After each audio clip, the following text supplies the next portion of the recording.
فيأخذكم عذاب عظيم فيأخذكم عذاب أليم صدق الله العظيم. Sering-sering ulangi lagi ya. Iya Ustazah. Ustazah, kenapa hafalan saya nggak lancar-lancar? Muajaahnya pun udah karuan Ustazah. Nggak apa-apa dek, menghafal itu adalah proses seumur hidup. Yang pasti jangan menyerah dan selalu berusaha. Tapi Ustazah, gimana sih ceritanya sampai Ustazah bisa kayak gini dan khatam 30 juz?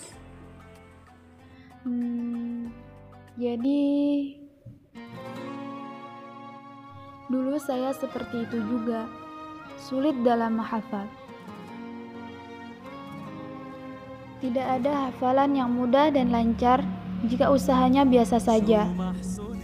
Apalagi bagi saya yang dari dulu tidak punya niat untuk menghafal Al-Quran, juga tidak memiliki tekad apapun. Saya kesini karena keinginan orang tua. Andai dulu saya punya sedikit keberanian mengutarakan keinginan saya sendiri kepada ayah dan ibu, saya pasti bakal hidup enak di rumah, tidur nyenyak, dan pastinya nggak perlu susah-susah ngafal Quran. Ditambah lagi saya merasa sangat terbebani dengan tugas-tugas yang banyak, makalah yang menanti, kitab yang mesti dipahami, dan Quran yang mesti dihafal. Capek.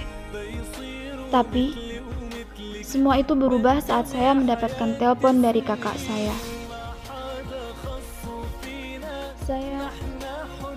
Saya sangat takut saat itu. Ketakutan saya selama ini terjadi. Ibu, kata kakak, ibu telah tiada dan saya tidak bisa pulang saat itu. Karena keadaan yang tidak memungkinkan dan karena jarak kota yang lumayan jauh. Saya tidak bisa berbuat apa-apa. Saya merasa tidak berguna sebagai seorang anak. Saya gagal. Saya menyalahkan diri saya. Ketakutan saya. Semuanya.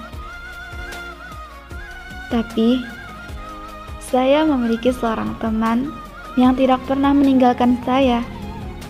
Hari itu, dia seperti memberikan sebuah lilin di hidup saya, dan lilin itu dengan prosesnya berubah menjadi sebuah matahari yang besar.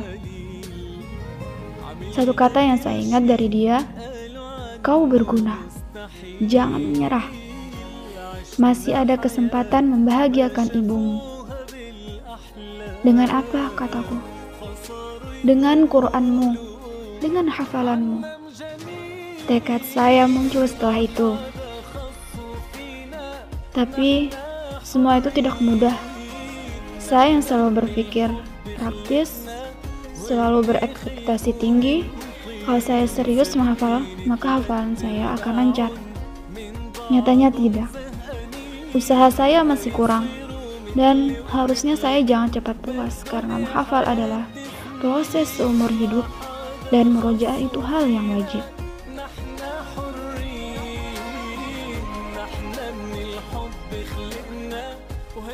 Hari itu, lagi-lagi hafalan saya ditolak, dan saya hampir menyerah lagi.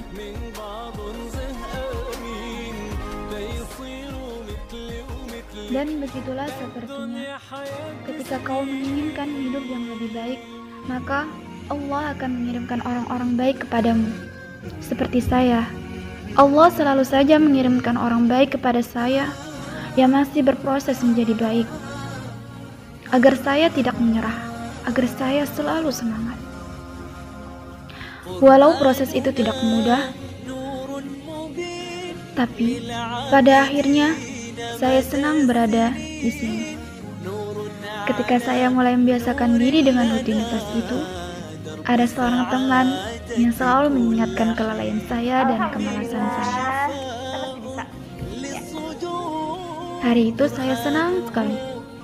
Untuk pertama kalinya, hafalan saya lancar dan tanpa diprotes untuk itu. Alhamdulillah, barakallah. ternyata bahagia itu benar-benar sesederhana ini. Ibu, ini untukmu. Hafalan ini saya persembahkan sebagai tanda maaf dan bakti saya kepadamu.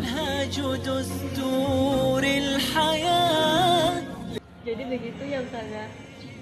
Nah, kalau gitu beri saya semangat terus ya Ustazah untuk menghafalnya. Semoga bisa kayak Ustazah. Pasti semangat dalam menghafal Al-Quran. Makasih ya Ustazah.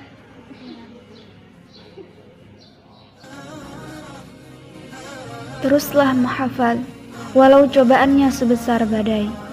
Tanamkan tekad dan alasan kenapa menghafal, supaya ketika semangat menghafal itu mulai pudar, kau bisa mengingat kembali alasanmu berada di tempat ini.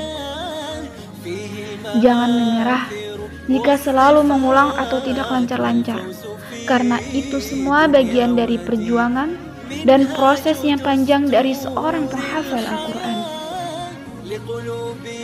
Dan jika sudah 30 juz, jangan lupa murajaah. Jadilah seorang hafidh-hafidhah Quran, bukan mantan hafidh-hafidhah Quran. Na'udzubillahi min dzalik. أنا مبلش حبك أنا لما بشوفك بتلبك